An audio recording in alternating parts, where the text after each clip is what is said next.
Welcome to the class of the Promoting Sustainable Development and Prosperity for All.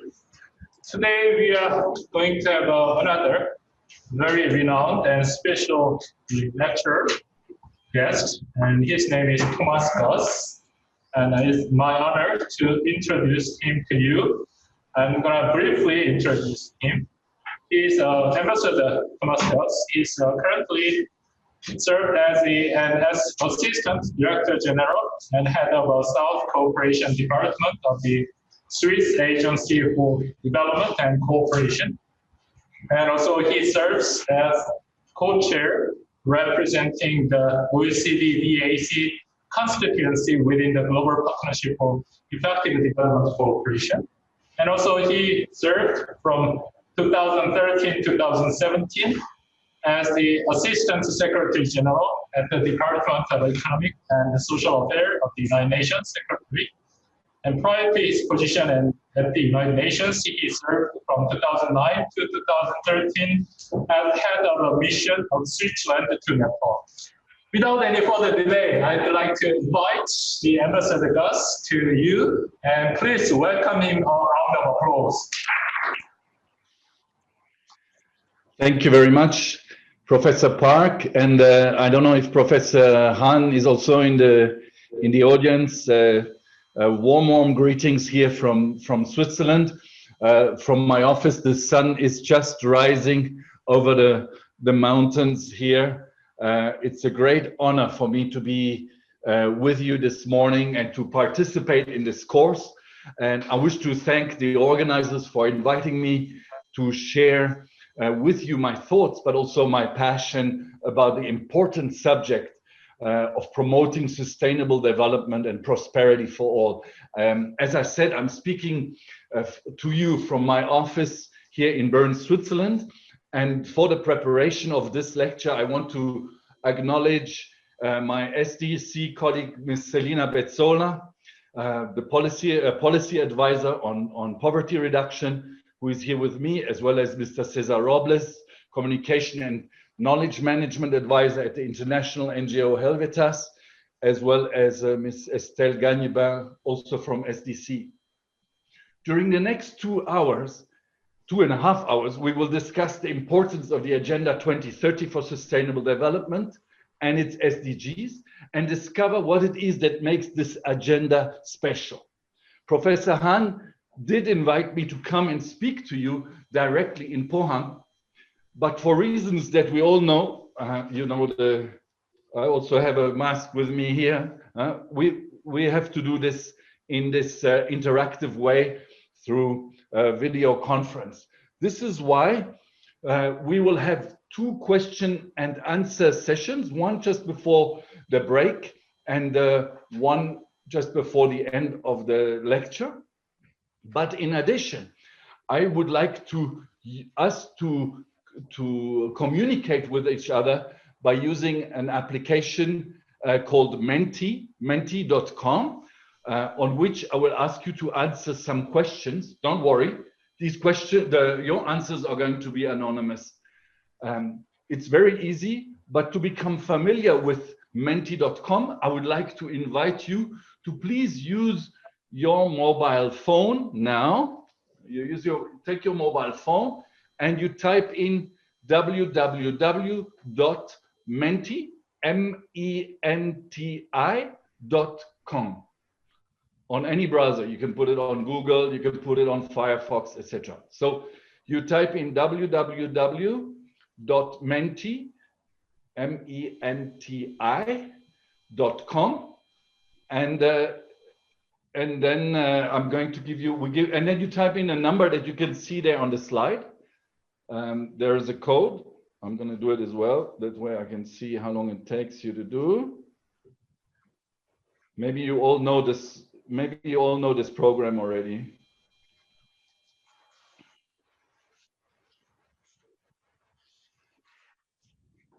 Is everybody on? Is already everybody on? So it's like when you dial in www.menti.com, you should have a Mentimeter. This is the screen that you should have. just put in there the numbers 35, 19, 36, 0, and you submit. Okay, and now we're going to test the system to warm up, and I'm going to ask you just to, each one of you, you see there's 3 sentences written there as a choice, and I want you to look at these 3 sentences and say which one do you believe most, and you just tap on that one. If you think the Sustainable Development Goals are exclusively designed for poor countries, you type in A. If you think in 2030 all nations are considered developing countries, you're in the agenda, then you type in B. And if you think that the post-COVID world, in the post-COVID world, the SDGs are no longer relevant, then you type in C. Remember, this is anonymous, so we will not see your name. Oh, I'm already seeing a lot of responses there on the screen. 31 responses. Is there maybe 32? There's still some people typing in, some people thinking about what they would like to put forward. COVID is having an impact as well. You can see it on the screen. You can see the impact that 39, 40. I'm not quite sure how many participants we have in this course. So is it about 100? So let's wait a little bit more. There's still some more people. Remember, if you have not yet joined in, you go into any browser, into Google, Firefox, any browser that you usually use. You put in the address www.menti.com, and then you put in a number which you still see at the top of the page here on the screen, 35, 19, 36, 0. And then you choose the sentence that really represents your own feeling about the Sustainable Development Goals. And we already have nearly 50 responses here. I think you get the idea. This was to warm up a little bit. I'm very pleased to see, that such a large number of you feel that in the presence of the Agenda 2030, we are all developing countries. Oh yes, because we all have to do a lot of progress in order to reach these SDGs. But it's also true that there is a particular challenge in the developing countries to reach the goals, and then of course COVID-19, as we will see later on in this course, has put us back quite strongly and is challenging the concept of the Sustainable Development Goals. So the plan for today, for the first 20 or so minutes, I'm going to take you a little bit into looking at the challenges of global development. And we're going to continue to use this Mentimeter. So please stay focused and stay connected, and leave the Mentimeter on your cell phone. Then afterwards, I'm going to speak for a while about the origins of the 2030 Agenda and what makes the 2030 Agenda on Sustainable Development so special. As you heard from Professor Park, or maybe Professor Hahn, I had the privilege to be there in New York when it all happened. I like to think that I had the privilege of holding the mirror for the member states to look at what they were doing while they were preparing this agenda. Then we're going to go into a very specific but central principle of the Agenda 2030, which is this pledge to leave no one behind. And then before the break, which will be at about 8:20, or 8:30, we will have a small Q&A. And then after the break, I'm going to take you into the operational consequences. I'm going to show you what it actually means for us on a daily basis in a development cooperation agency, such as the Swiss Agency for Development Cooperation. What does this principle of leaving no one behind mean for us? That's what we're going to do after the break. We're going to talk about 4 commitments that we at SDC have set ourselves, and I'm actually hoping that you will do the same for yourselves, because I believe that the 2030 agenda is not just something about countries, it's not just something about agencies and organizations, it's also something about individuals. And at the end, we will have another chance to have questions and answers. In order for you to follow easily the course, we have prepared a handout of slides, so you can also follow the slides. And if there's something you can't read on one of the slides, don't worry, you have the graphics. They will be provided to you, or they have already been provided to you. And for those of you who wish to dig in a little bit deeper and to study the detail, Ms. Bezola has actually put together a list with documentary references. Now, the topic today is exclusion, is leaving no one behind. And therefore, we need to start by understanding better what is poverty. And in order to do so, I'm going to ask you another quiz question. Get your phones and your Mentimeters. And the question is this one. You see it there on the screen. In 1990, 37% of the world population was living in extreme poverty.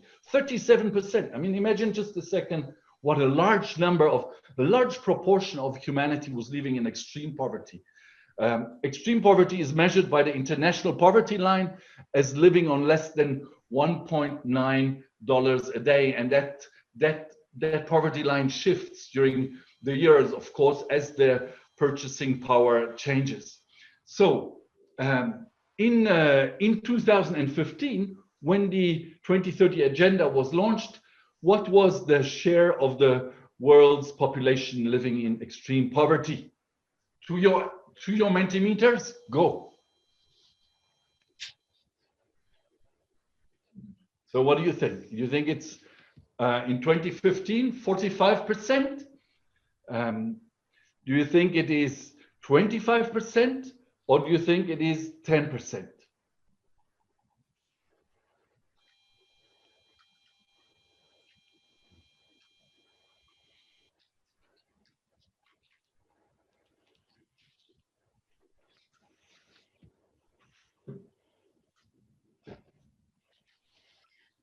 Again, so in 1990, 37% of the world population was living in extreme poverty. What do you think that the figure is in 2015? Is it 45%? Is it 25%? Or is it 10%? Do we already have a? Yeah, you could switch. You can.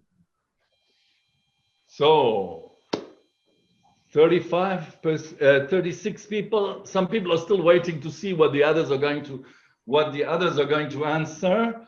Some people are still maybe looking it up on Google. And let's see, what is the answer? Well, ladies and gentlemen, the correct answer is C. C, 10%. Can you believe it? From 1990 to 2015, the proportion of people living in extreme poverty was reduced from 37% to 10%.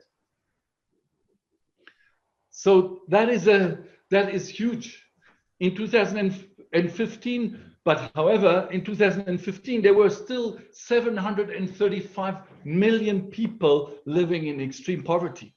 735 million people. This graph shows the total world population between 1820 and 2015. In green, you see the number of people that do not live in extreme poverty, and in red, the number of people living in extreme poverty, hence with an equivalent of less than $1.9 per day. This historical look at poverty should bring optimism. And actually it does give a lot of encouragement to the population. In the 1800s, Almost everyone lived in extreme poverty. The world has seen dramatic progress in poverty alleviation, particularly in recent decades, even though the population has increased so dramatically as well. This historical development shows us that it is possible to reduce extreme poverty. Now, it is on us to end extreme poverty as soon as possible. Now, while this reduction is a major achievement, it is still unacceptable that every 10th person in the world lives in extreme poverty. Imagine, based on the number of participants in this course, imagine if 10% of us all in this course were to be living in extreme poverty. To the next slide. Now that this extreme poverty is not spread over the world in a very even way. In spite of this overall progress in poverty reduction, we see that extreme poverty is highly concentrated in some world regions, mainly sub-Saharan Africa and South Asia. Now, this concentration of poverty in Africa is a rather recent phenomenon. In 1990, more than 1 billion of the extremely poor lived in China and India alone. Since then, those economies have grown faster than many of the richest countries in the world and did much to a reduction of global inequality. The concentration of the world's poorest shifted from East Asia in the 1990s to South Asia in the following decade, and now it has shifted to sub-Saharan Africa. The projections suggest the geographic concentration of extreme poverty is likely to continue. According to the World Bank forecasts, 87% of the world's poorest, 87% of the world's poorest are expected to live in sub-Saharan Africa in 2030 if economic growth follows the trajectory over the recent past. These projections also suggest that over the coming decade, poverty will stagnate. The majority of the world's poorest today actually live in economies that don't have the very strong growth rates that China and India have had over the last decades. Now, progress is always vulnerable to shocks, and we know that at least now from the time of this COVID crisis. The progress made is vulnerable to local or global shocks, such as extreme weather events, for example, droughts and floods related to climate change or to the COVID-19 pandemic. If you have no stable employment, if you have no money on a bank account, if you have no fridge or food reserves at home, if you have no social security number, then a lockdown such as that one that was decided in many of the countries is like a death sentence. Recent poverty projections made by the World Bank, and you can see them here on the graph, these projections were made in June 2020, show that when compared with pre-crisis forecasts, COVID-19 could push 100 million people into extreme poverty in 2020 under a downside scenario. So that's just if you take a modest scenario. And 71 million under a baseline scenario. So as a result, the global extreme poverty rate would increase for the first time since 1998, effectively wiping out progress made since 2017. These COVID-19 impacts are likely to be long-lasting. A large share of the new extreme poor will be concentrated in countries that are already struggling with high poverty rates and numbers of poor. So we are really, with this COVID-19 crisis, we are at the center of what it takes and of the challenges that this human community has to deal with. Now, I remember that slide that said, does COVID-19 mean that the Sustainable Development Goals are no longer relevant? Well, I believe that the Sustainable Development Goals are like a lighthouse, like a beacon. And you don't need lighthouses for sunny days. You need those in the night or when it rains. And this is what is happening to us right now. Now, if I can go to the next slide, I want to just show you what another problem that we are having in our global community, in this global village, and that is that inequality in a number of countries is increasing. Now, here you can see those lines are actually mostly going downwards, but this is the bottom 40% of the national income share. So this line represents the number of people that owns 40% of the wealth. On the one hand, we see that overall the share of income held by the bottom 40% is rather low. Even in rich countries such as France or Germany, the y-axis shows that the total income in a country, and we see the poorest 40% own everywhere less than 20% of the wealth of a country. On the other hand, we see that many countries, including Germany, India, China, have decreasing levels for the bottom 40%. Southern Africa is one of the most unequal regions. The bottom 40% earn only 44%, sorry, the bottom 40% earned only 4% of national income. At the top of the wealth pyramid, according to Oxfam's inequality report, the world's 2,000 billionaires have more wealth than 4.6 billion people, or 60% of the world's population. So you can see how important it is to have another objective among the Sustainable Development Goals, namely Objective 10 about reducing inequalities. And actually, if you look at the targets, if you look at the fine script of the Sustainable Development Goals, and I really invite you, when you look at the Sustainable Development Goals, never only look at the 17 goals. You always have to go lower down into the targets, the 169 targets.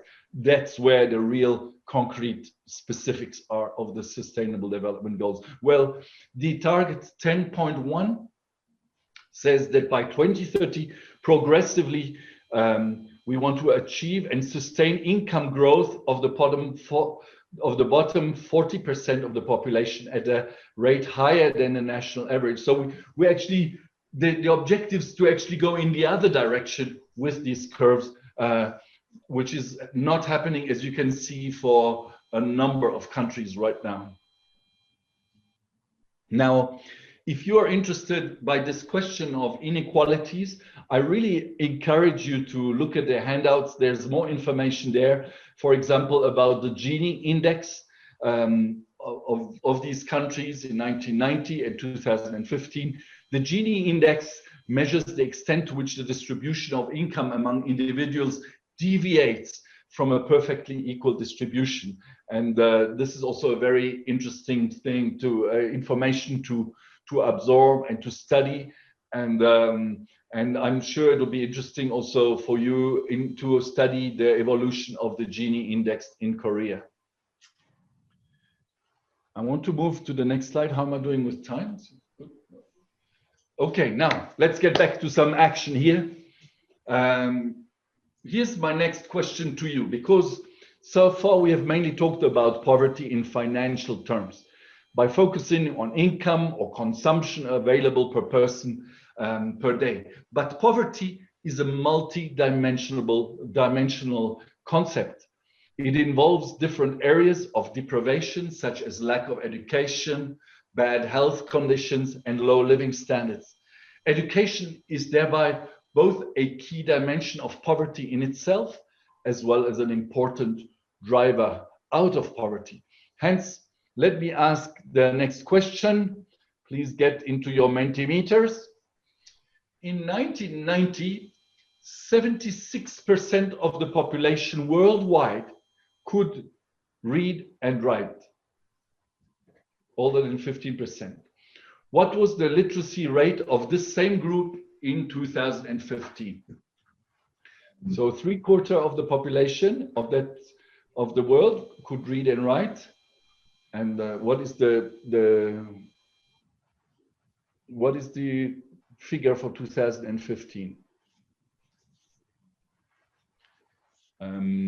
If you think it's 86%, press A. If you think it's 70%, press B. If you think it's 96%, press C. Okay, we will switch. Okay, so the correct answer is 86%. Yes, very good. So the majority of you have the same response, and some people are still typing it in. So we've actually had improvements. We've had improvements in education throughout these years from 1990 to 2015. And here's a graphic that actually illustrates that. Remember, we're talking of percentage points against a world population that has been rising. So if you have an improvement in percentage when you have a very strong increase in population, that means more and more people are actually learning to read and write. Here you see the figure from 1800 to 2015. As you can see, the share of the literate world, of the people who could read and write, has substantially increased over the last 100 years. However, and we go to the next slide, big challenges remain. And the graph, this map shows you the percentage of females aged 15 and above in a country who can read and write in 2015. So this is basically the situation now. We see low literacy rates in some countries, especially for women. Despite large improvements in expansion of basic education, there are substantial challenges ahead. The poorest countries in the world, where basic education is most likely to be a binding constraint for development, still have very large segments of the population who are illiterate.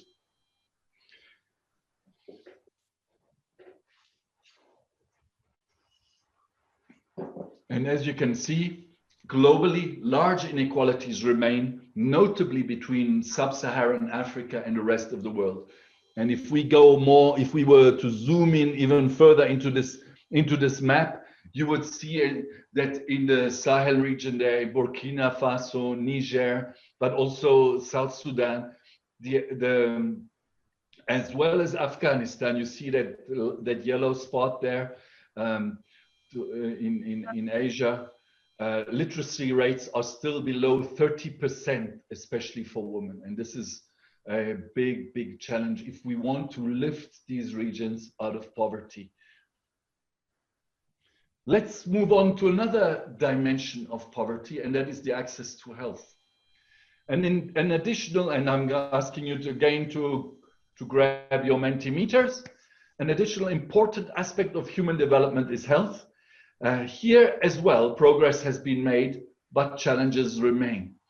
In 1800, 43% of the world's newborn died before their 5th birthday. In 1960, child mortality was 19%. 19. Almost every 5th child born in that year died in childhood, died before the age of 5. Now, my question to you, what do you think was child mortality in 2015?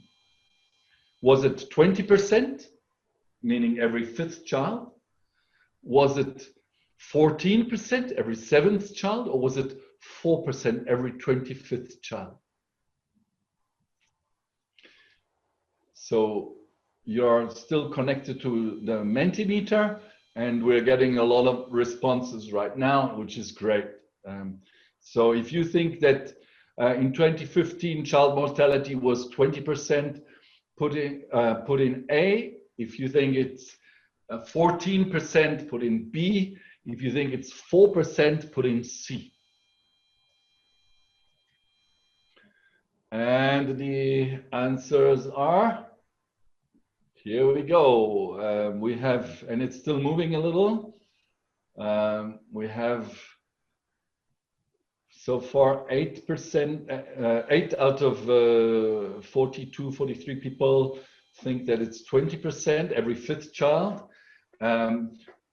17 out of 44 of you believe that that 14% child mortality in 2015, and 18, and I'm seeing that between B and C there is a race going on here. It's very similar to the elections that the votes that we had yesterday here in Switzerland. You know, we all went to vote yesterday, and there was a couple of things, issues that we had to vote upon that were doing the same as your B and C columns there.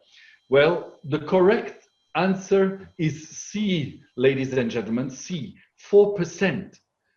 This is huge. Again, remember that the world population has increased exponentially during this time, and so you have a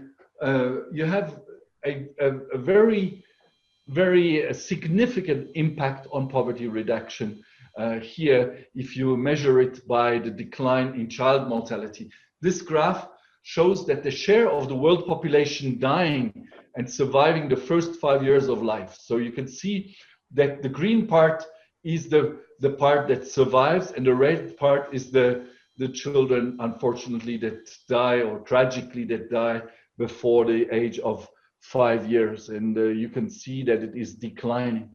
Still, every life lost is a tragedy, and it is an important indicator of poverty. Now, again, here in this subject also, there's a lot of challenges remaining. And if I can have the next slide.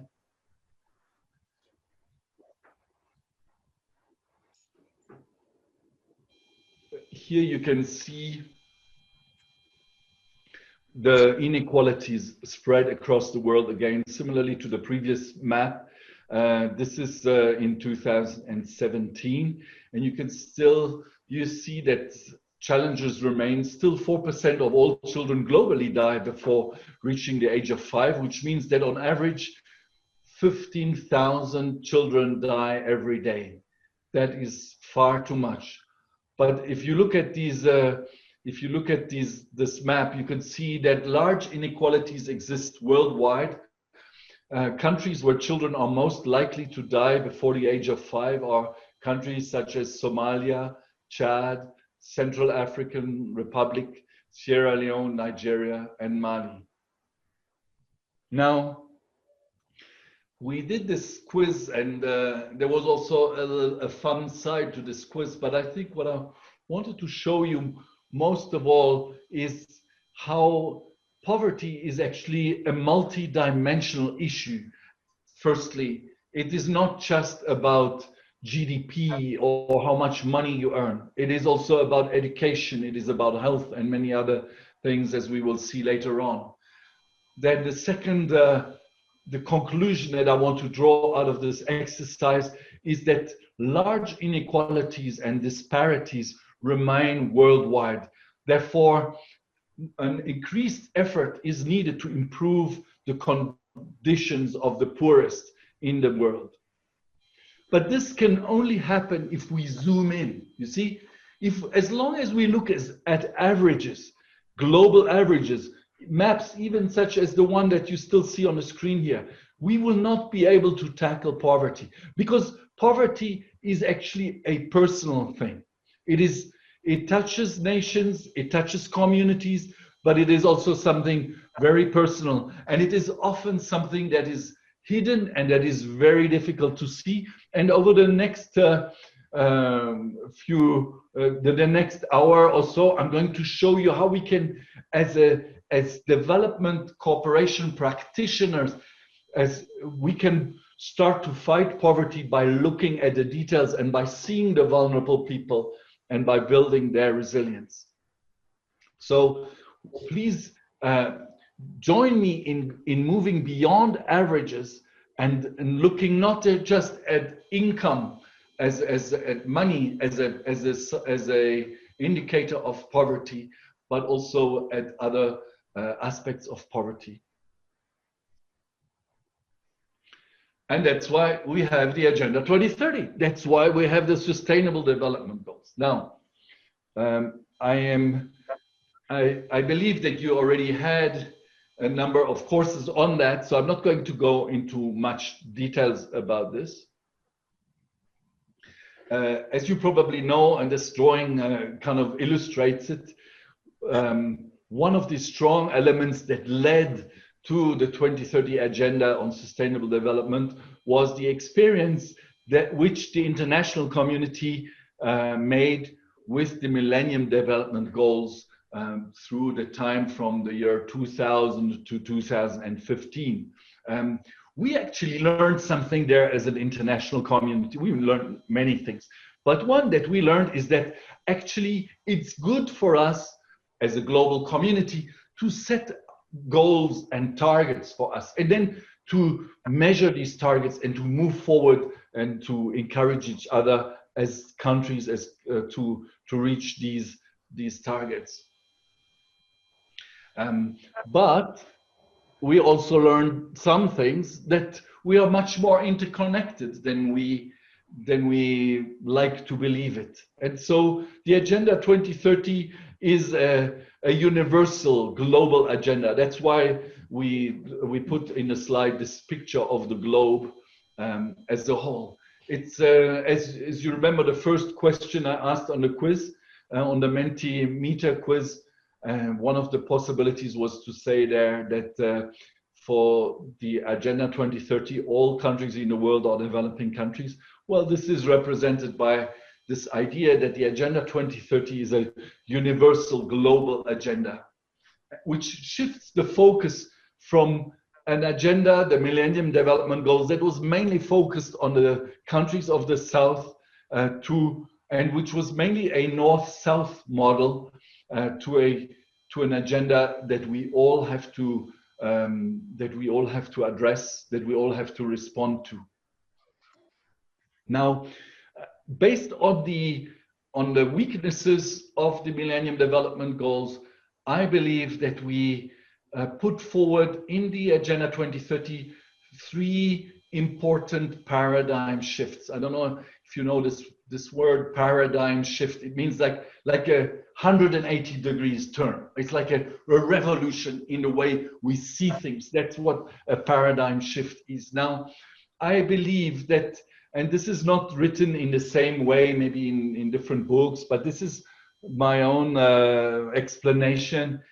I believe that there are three very important paradigm shifts that are part of the Agenda 2030, and I'd like you to remember those paradigm shifts. And there's not a slide on this, so you have to write this down or just to take a mental note of it. The first one is that the Agenda 2030 is all about integrating different dimensions. So you see it here on the slide. You have the economic side, you have the social side, and you have the environmental dimension. So these three dimensions, the economic, the social, and the environmental dimension, they come together. This is a very important principle of the Agenda 2030. And if we don't bring together these three dimensions, if we work in silos and we say, oh, the environment people do their thing, the economic people do their thing, the people working on social, health, and other education and other things, they do their own work, it will never work. We have to work together. We have to integrate these three dimensions, the economic, the social, and the environmental aspects. And I'm going to tell you for each one of these paradigm shifts, I'm going to tell you a strategic question that you can ask yourself when you do a project, or one day when you are Prime Minister of Korea or something. Just ask yourself this question: are my people working together between different dimensions, or are they working in silos, each one for themselves? If we work separate, we will never reach the goals. If we want to reach the goals, we have to work together. The second, so that was the integrating of these three dimensions, was the first paradigm shift. The second paradigm shift that I want to talk to you about is that the Millennium Development Goals was all about averages. But in the Agenda 2030, there is this promise to leave no one behind. And I'm going to talk a lot about that. And we actually have it here on the screen behind me. Leaving no one behind. This is a fundamental paradigm shift, ladies and gentlemen, because during the Millennium Development Goals era, the idea was still very much that if a country becomes richer, sooner or later, everybody will become richer. This whole idea of the trickle-down effect, you see, if a country improves, the poverty will be reduced for everybody. There is some truth to this, but as we saw from that graphic about the inequalities, inequalities are increasing, including in some of the countries that made the best progress on poverty reduction. So the paradigm shifts, ladies and gentlemen, the paradigm shift in the Agenda 2030 is to promise to leave no one behind, which means that while we have to work to be efficient, meaning make the best use of the money that we have, of the resources that we have, we also have to work with the most vulnerable people. And we're going to come more into this later on. And the strategic question that I want to ask, that I'm going to want you to ask yourself with regard to this paradigm shift is, do I know who the most vulnerable people are? The program that I am leading, does this program know who the most vulnerable people are? Does the organization that I work with, do we know who the most vulnerable people are? And are we systematically building their resilience? I just have to get back to my notes. The third paradigm shift is a change in accountability. While the logic of the Millennium Development Goals was still very much a logic of accountability of those who receive to those who give, the SDGs are all about accountability of the state to its people. In order for the Sustainable Development Goals to be realized, they have to become a social contract between the state and their people. Now,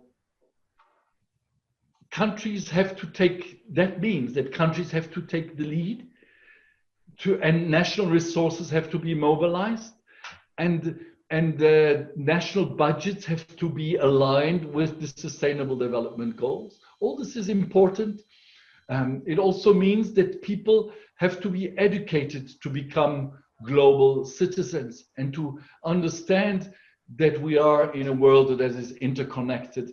And I very much appreciate that South Korea has also been one of the countries that has promoted very strongly this concept of global citizenship. And I think you can be very proud of target 4.7, the SDG target 4.7. If you haven't read it, I really encourage you to read it, because it has the signature of South Korea on it, and it's all about making us global citizens, and I believe it's the soul of the Sustainable Development Goals there, right? SDG 4.7. You don't forget to look that one up. So the Sustainable Development Goals, each goal is broken down in a range of measurable targets.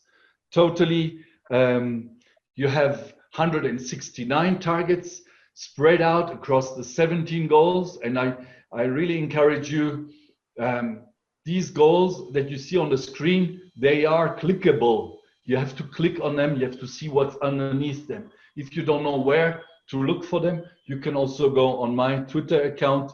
My Twitter is at Thomas Gass in one word, and you can actually on the first tweet there, you can click on the SDGs and you can see each one of them. What are the targets? What are the indicators? How much progress has been made, etc. And this is really important if you want to be an activist of sustainable development, you have to have this in your back pocket, and you have to understand how these have been built on. Now these 169 targets, these 17 goals, they are not the agenda of a leftist party. They are not a socialist agenda. They are an agenda fought over by 193 countries with very different interests, numerous interest groups, private sector, civil society. Everyone was pulling the cover to themselves. And so this is a compromise. And it's very important that we understand that. Also, don't believe companies that use this symbol. You see, I have it here on my lapel. This is not a medal. This is not a certificate. This is a commitment to move forward. You see the difference? It doesn't mean that I have achieved. It means that I'm committed to moving into a certain direction. So try and get your university to buy each one of you a pin like that. They are very cheap, about $50 each. Where are we? So just to go a little bit into the details for those of you who have not yet studied, each of the goal has actually targets underneath it. And if I take the examples that we used before, we have extreme poverty here with target 1.1 to eradicate extreme poverty. Then we have SDG 10, moving a little bit faster, to reduce inequality within and among countries, and target 10.1, for example, which we mentioned before, to progressively achieve and sustain income growth of the bottom 40% of the population. And we have SDG 3, good health and well-being, and you see there goal 3.2 of the SDG is to reduce the child mortality rate to at least as low as 2.5%. So 25 live births per 1,000. 25, the mortality rate should be below 25 over 1,000 live births. We are currently far away from this goal, and there's a lot of work to be done, of course. And finally, the SDG 4, just as an example, education, which is such an important goal and which has been promoted by South Korea in a very strong way, that promises inclusive and equitable quality education and lifelong learning opportunities for all. So much work to be done, as I showed you just now in those graphics. Also, remember SDG 4.7, the soul of the SDGs. We move on to the next slide. So as explained earlier, one of the 3 paradigm shifts to achieve the Sustainable Development Goals is the promise to leave no one behind. It's a central pledge of the 2030 Agenda for Sustainable Development. An additional novelty of the Sustainable Development Goals is this fundamental pledge. So what is the idea?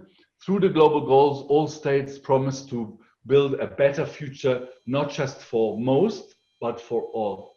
And in this way, the Sustainable Development Goals are actually connected with the Universal Declaration on Human Rights. Because the Universal Declaration on Human Rights says that we cannot exclude anyone from the benefits of society. And therefore, this idea of leaving no one behind is like the bridge between Agenda 2030 and the Universal Declaration of Human Rights. How can we ensure that no one is left behind? We need to understand the most vulnerable, and we need to make them visible. We'll come back to that later.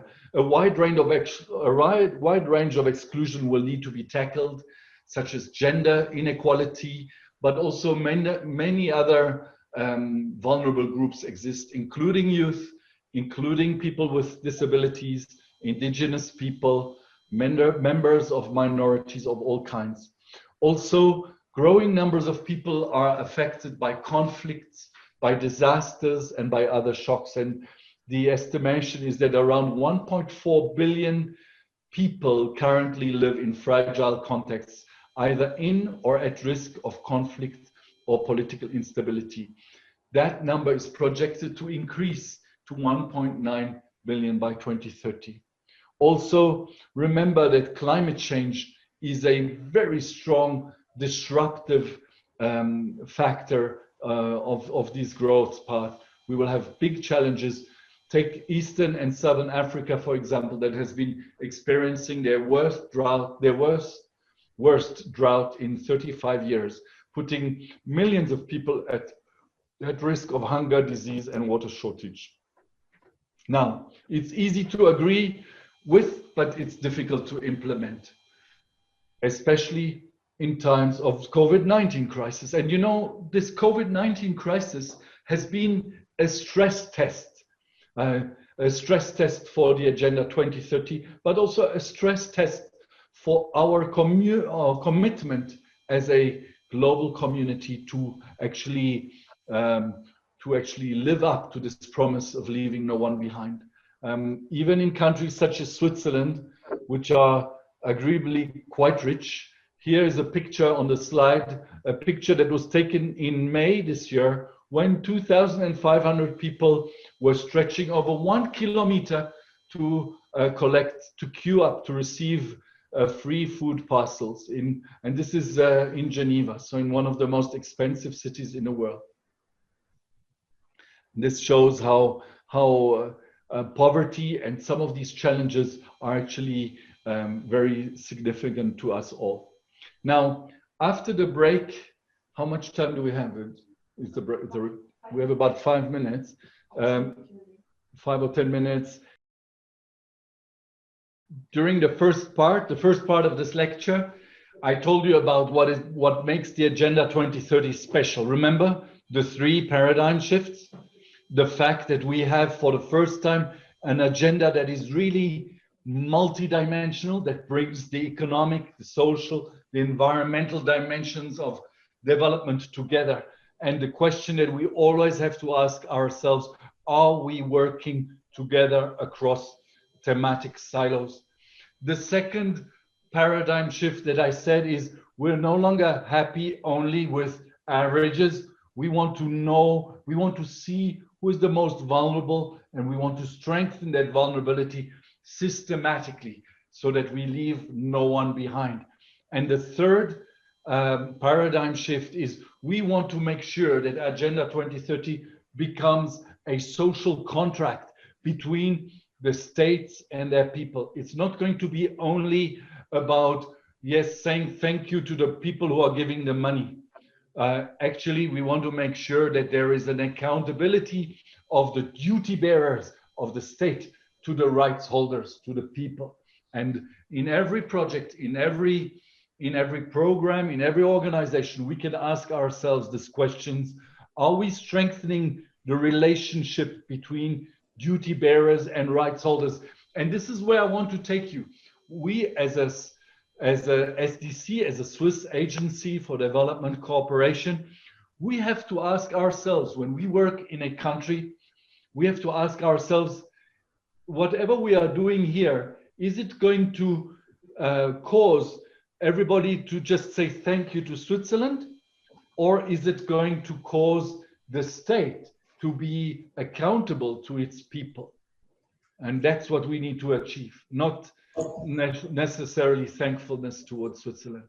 So I now want to take you into some of the very concrete and practical aspects of leaving no one behind for an agency, such a development cooperation agency such as the Swiss Agency for Development Cooperation. You have your very own agency, COICA, and I know that it is functioning in a similar way and has also some great activities across the world. Firstly, we as a SDC, as Switzerland, we have committed ourselves to the 2030 agenda and to leaving no one behind. So for us, we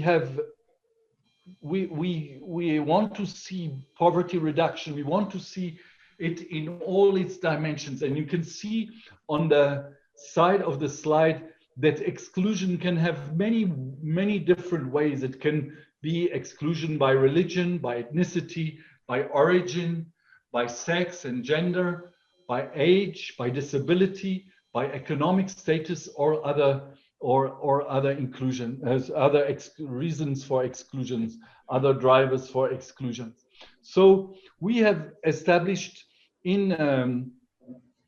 we have agreed for the Swiss Agency for Development Cooperation, we have agreed on 4 commitments.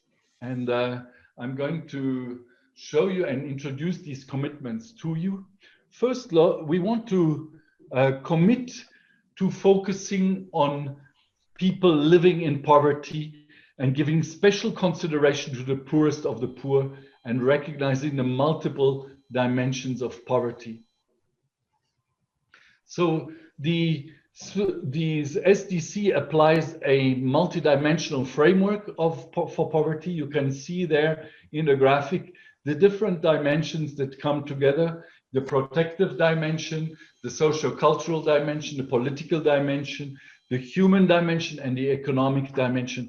It's very important that when we try to address poverty reduction, that we don't have a very narrow mindset and only look at the economics, but that we look at these different power relationships that exist in a society, that we reflect on what will happen if we collaborate, if we strengthen this municipality, if we work with the migrants in this society. What will happen? Sometimes the villagers who are just next to a camp of internally displaced people can feel that their own needs are not met. So everything that you do in development cooperation will affect the balance of power and the balance.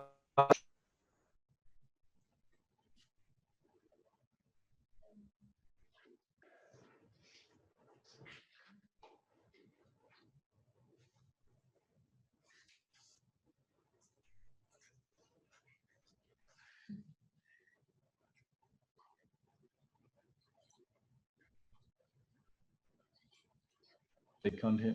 Okay. Okay. Was there a long interruption? Or no? No. Okay. Okay. So I think we had a little technical problem. Just remember this: if you do a development cooperation project, if you do any project as a municipality in a country, you will affect the balance of power between people. Some people will have more advantages than others, and so looking at the multiple dimensions of poverty is very, very important. I'm going to give you an example, and this example is in Chad.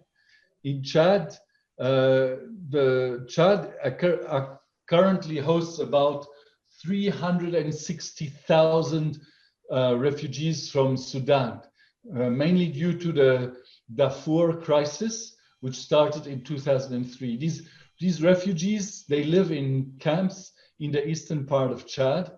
This area is very fragile, semi-arid ecosystem, and is also home to local communities and semi-nomadic herders.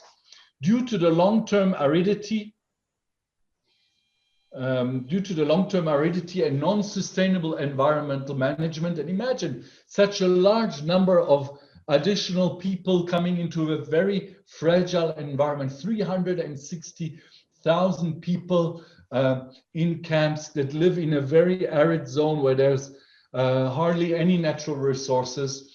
The overexploitation of the natural resources creates a gradual disaster that puts all these vulnerable and marginalized communities at risk of not meeting their basic needs. Now, SDC, our agency, as well as many other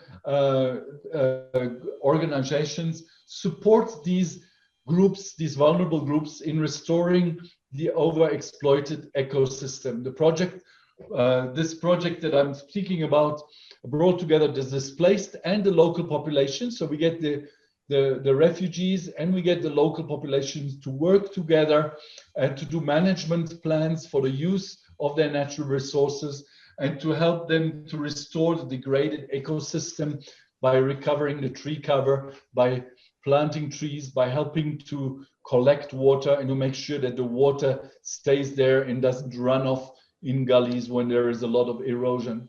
Also by using the pastures in a more sustainable way. You can see in these pictures, there's not much to eat and to graze for the sheep or for the cattle. And so actually moving the cattle around properly is an important part. Also contribute to the source of revenue from the communities by planting some trees from which they can get an income, such as Arabic gum trees.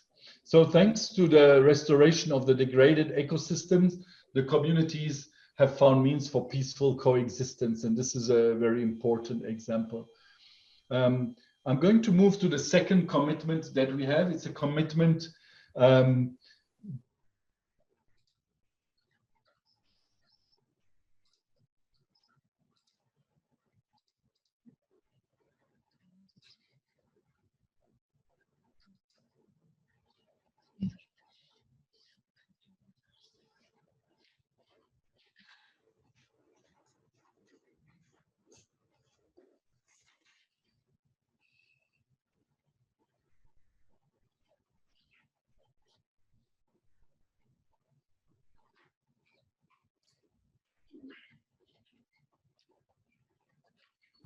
Okay.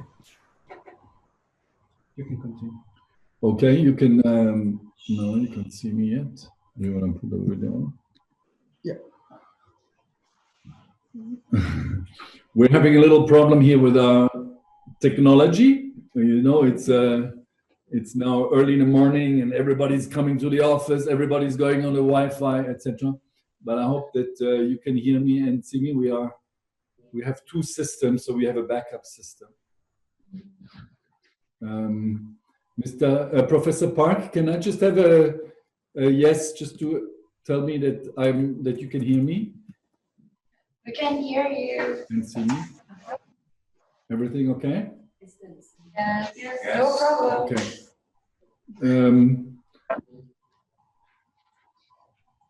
So our second, and they can see the slide, huh? Yeah, I think so. Yeah.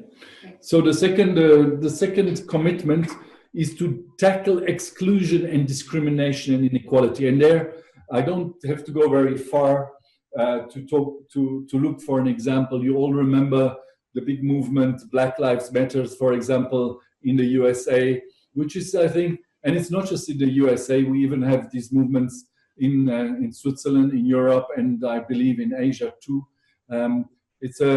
It's just one of those movements that reminds us that our society is so unequal and that we tend to exclude people who are different and tend to establish power relations on the basis of criteria that are very, I mean, just empiric, just chosen there, and therefore we need to really be careful with this. For us, it's an important commitment.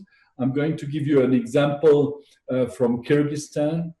In Kyrgyzstan, SDC has supported a transformative change at the institutional level. Back in 2011, citizens had no possibility to participate in the decisions taken by their municipal governments, by their mayors, and this meant that investment conducted by these authorities were often not relevant and risked to leave people behind, as they primarily served the interests of the politicians. And here, SDC has invested a lot with a few municipalities to conduct public hearings. So to actually establish a forum where the citizens can come and ask questions of their municipal governments. And based on these successful experiences in municipalities, the government has actually passed a new piece of legislation which introduced the public budget hearings nationwide in 2017. So now these kind of hearings are moving right across the country. I'm going to move on to a third commitment. The third commitment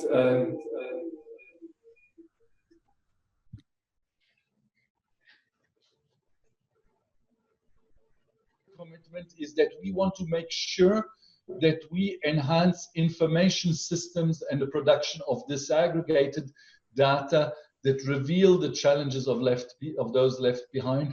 Remember the one gentleman or lady who was asking about what they can do with an IT master in IT. This is your field, dear colleague.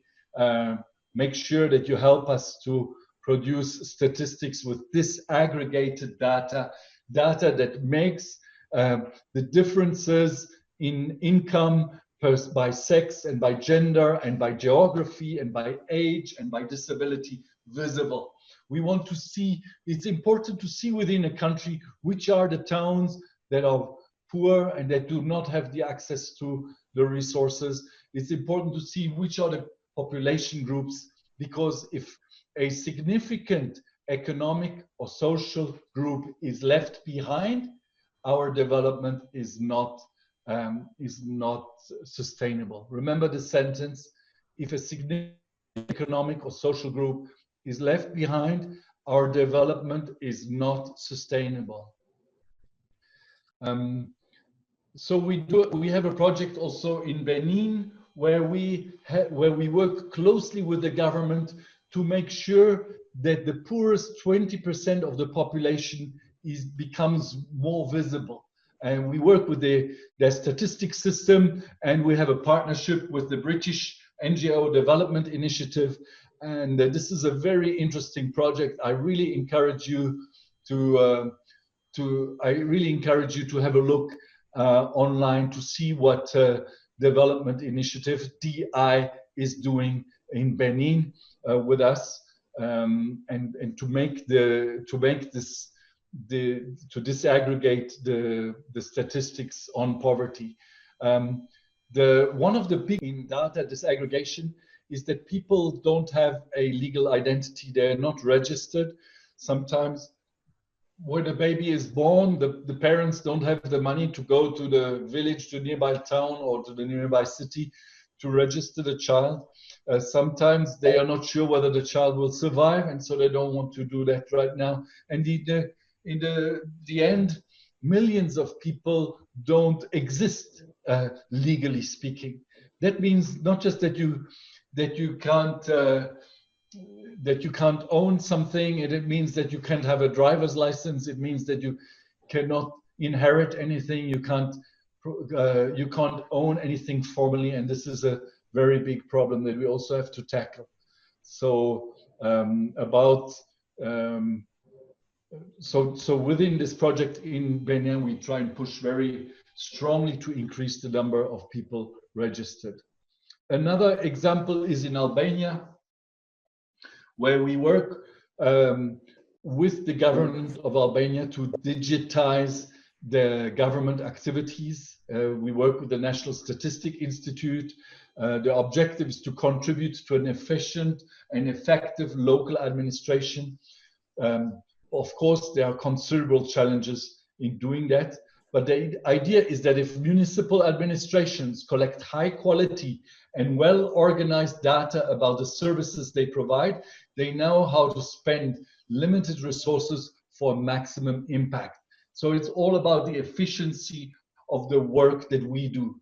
If we have good data, if we have data that is disaggregated, we can do more.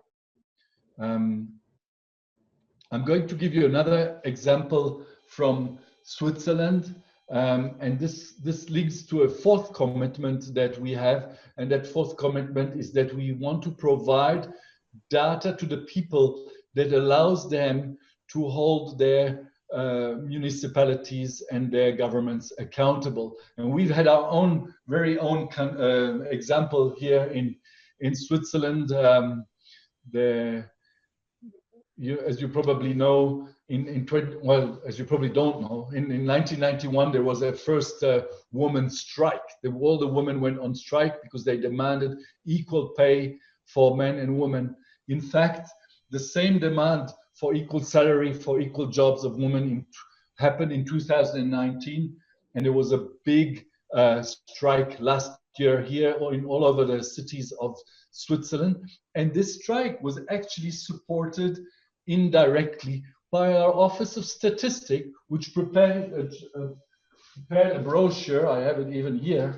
They prepared a brochure that explains what is the situation of gender equality in Switzerland, with graphics, with information that everybody could understand. And this graphic actually gave a lot of strength to the people who went on strike.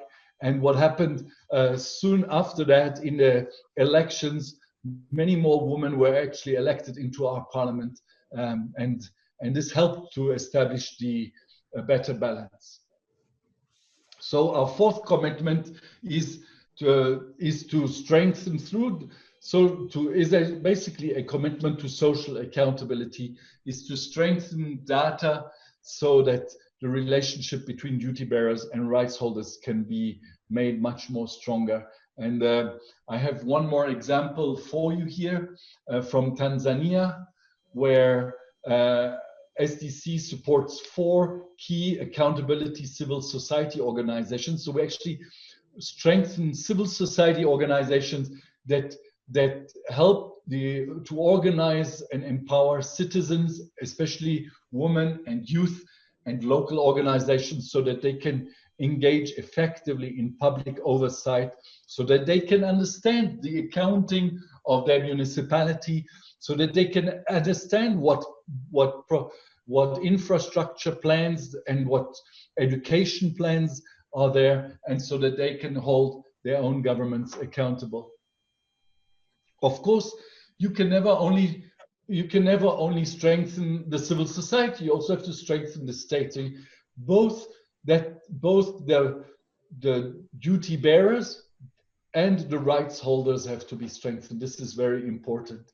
So the governments, the local governments have to be strengthened to provide better education, to provide better health, to provide better information to their populations, and at the same time you have to strengthen the civil society, the people, to understand what information the government is providing to them. So what does it take to fulfill the promises of the 2030 agenda? It actually takes action at the global, at the national, and at the local level. Very important in achieving the Sustainable Development Goals and the promise to leaving no one behind is action at the global level. We need a collective action. We need to realize that no country can be alone. We are so connected. If I asked you, how many countries have participated in producing an iPhone, for example, I think it's something like 60 different countries. If you look at the clothes that you are wearing, if you look at the food that you are eating, you're realizing we are all connected. And if need be, COVID-19 would have reminded us how connected we are globally. And so we need to help each other. Solidarity is very important, but also each one of us has to realize what responsibility we have. For example, in reducing climate change, for example, in providing support to other countries that have less advantages. Then, of course, at the national level, that was a question just before the break. It's very important that we actually make sure that we have national plans. Every country should have a national plan. We should make sure that our governments have national plans, that they are aligned with the SDGs, that we test national policies as to whether they will help us advance against the Sustainable Development Goals or not. And then, of course, very important, the society as a whole has to be involved. The private sector, civil society organizations, the finances are very important. And finally, I want to just bring it down to the individual level. You know, every one of us has to also do their own part to make sure that the goals are achieved. We have a slide on that. Yes. So the question to you all: how can we all contribute to achieving the Sustainable Development Goals ourselves? And in the documents that Ms. Bezzola prepared for you, there is this guide, the Lazy Person's Guide to Saving the World. You can see it there. There's some ideas that what everyone can do. You can educate yourself and gather knowledge about the Sustainable Development Goals. You can cut down on waste and on reuse and on recycling. I have my own little weakness. I must admit here, confess in front of all this crowd, I love to have a coffee and espresso. Well, you know, in a coffee or in an espresso, there is 140 liters of water. Oh my God, 140 liters of water in a cup of espresso. So I know that I have to also work on myself on that.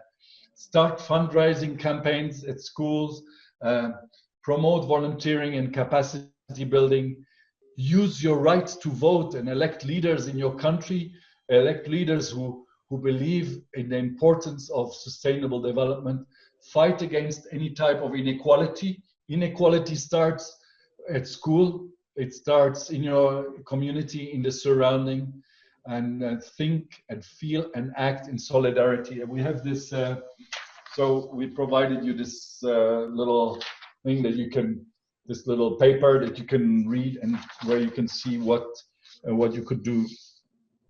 All right. I don't think we have any more questions to you, and already we spent 2 hours, and it's you get up very early to join this and have a very great lecture to all of us. And one more time, it is my honor, not just my honor, but all of our honor to have you. And we learned a lot. And thank you very much, Mr. Ambassador, and please give them a big hand.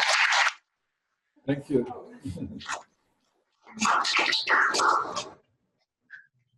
Thank you very much, Professor Park, and ladies and gentlemen, and I hope this was inspiring to you. And I'll be looking on the Twitter and on the Instagram and on the TikTok to see, you know, what your personal commitment is going to be to make this world a better place. You are the ones who are going to be living on this planet, and your children. And let's make sure that they have a good planet that they inherit, and that sustainable development is there for all. Thank you very much. Thank you. Thank you.